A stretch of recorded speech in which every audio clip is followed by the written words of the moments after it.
Bonjour et bienvenue sur ce nouvel épisode de l'Index des pierres de Chris Kerr. Je suis Meb Crystal, votre guide holistique spécialisé dans la lithothérapie. Je vous accompagne dans la meilleure version de vous-même. Pour me connaître mieux, il suffit de vous rendre sur mebcrystal.com. Aujourd'hui, je vous parle d'un minéral fascinant et plein de sagesse ancienne, le bois cacahuète. Avant de commencer, merci à vous d'être toujours plus nombreux à écouter, partager et soutenir ce podcast. Si ce n'est pas encore fait, pensez à vous abonner pour ne rien manquer des prochains épisodes de l'Index des pierres.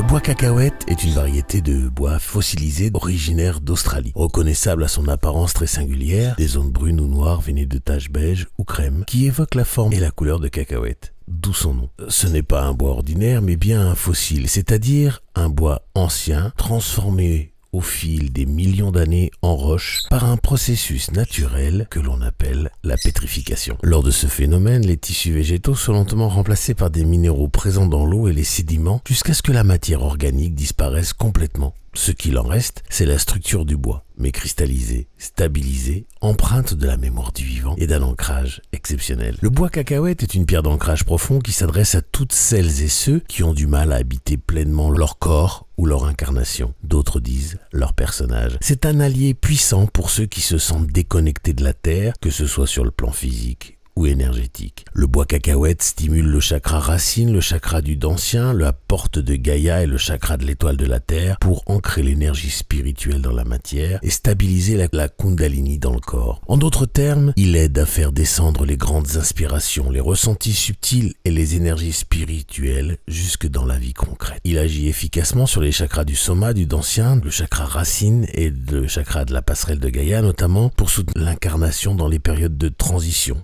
ou de changement. Ce bois fossilisé rétablit la connexion entre le corps, la planète et l'esprit en agissant comme un point d'équilibre intérieur. Il est très utile lorsque le chakra Dansien est trop actif ou trop ouvert pour ramener de la densité et du recentrage dans l'énergie corporelle. On peut aussi l'utiliser dans les pratiques de centrage vibratoire, en complément de méditation, d'exercices de respiration, notamment en le plaçant sur le chakra du Dansien. En parlant de chakra, je vous invite à visiter le site dont le QR code s'affiche à l'écran, chakraactivation.com. Vous pourrez découvrir ma formation qui vous explique comment se soigner en utilisant vos chakras et 30 cristaux qui sont fournis avec la formation, après que je vous ai appris à activer vos chakras haute vibration et vos chakras secondaires. Le bois cacahuète est très précieux pour les personnes qui souffrent d'un mal-être d'incarnation, qui ont du mal à accepter cette vie ou leur place sur Terre. Il aide à apaiser cette difficulté et à marcher dans cette vie, que ce soit symboliquement ou littéralement. Le bois cacahuète agit également sur ce que l'on appelle le corps ancestral, qui fait partie des corps éthériques qui font partie de notre aura. Ce corps contient à la fois les mémoires des vies antérieures, les blessures transgénérationnelles et les empreintes énergétiques non résolues. Il sert aussi de réceptacle à ce qui vient après, comme une interface entre notre âme et ses trajectoires d'évolution. Travailler sur le corps ancestral, c'est donc soigner les douleurs d'avant, intégrer les blessures de l'âme et préparer un chemin plus clair vers notre réalisation future. Le bois cacahuète est particulièrement puissant dans ce processus puisqu'il aide à réparer les traumatismes anciens, karmiques, transgénérationnels et ceux qui proviennent aussi des annales akashiques. On l'applique sur les chakras des vies antérieures, de l'étoile de l'âme,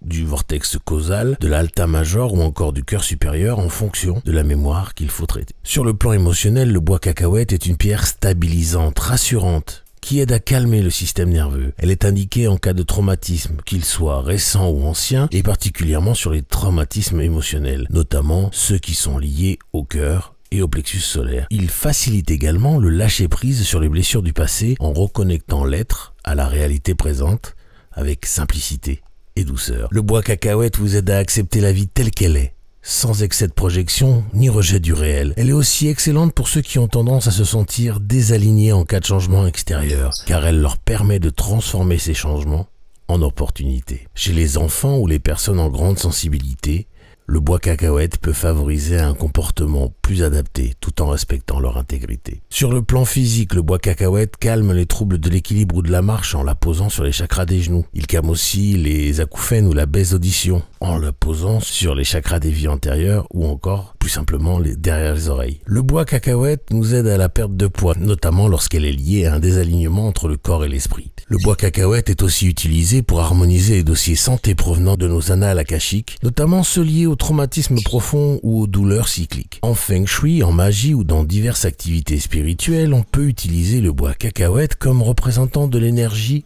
bois. Par exemple, poser un fossile de cacahuète sur une étagère permet d'ajouter l'énergie de l'élément bois dans une pièce. Vous pouvez porter le bois cacahuète sur vous, l'utiliser en méditation ou le poser sur les chakras mentionnés précédemment pendant vos soins. Mais aussi, il faut savoir qu'on utilise le bois cacahuète pour faire l'essence vibratoire de centrage qui permet de réaligner tous les corps éthériques en s'en aspergeant. Je vous ferai d'ailleurs un podcast bientôt à son sujet. Pour l'entretien du bois cacahuète, je vous recommande le disque de sélénite qui reste la méthode la plus simple et la plus efficace pour purifier et recharger vos pierres sans altérer leur structure fossile. Le bois cacahuète est une pierre d'incarnation consciente, de mémoire intégrée et de recentrage énergétique. Il nous ramène à l'essentiel, à notre place sur Terre, tout en allégeant ce que nous portons dans l'invisible. Merci pour votre écoute attentive. Si vous avez des questions ou que vous souhaitez partager vos expériences avec cette pierre si particulière, je vous invite à m'écrire à podcast@mebcrystal.com ou à le faire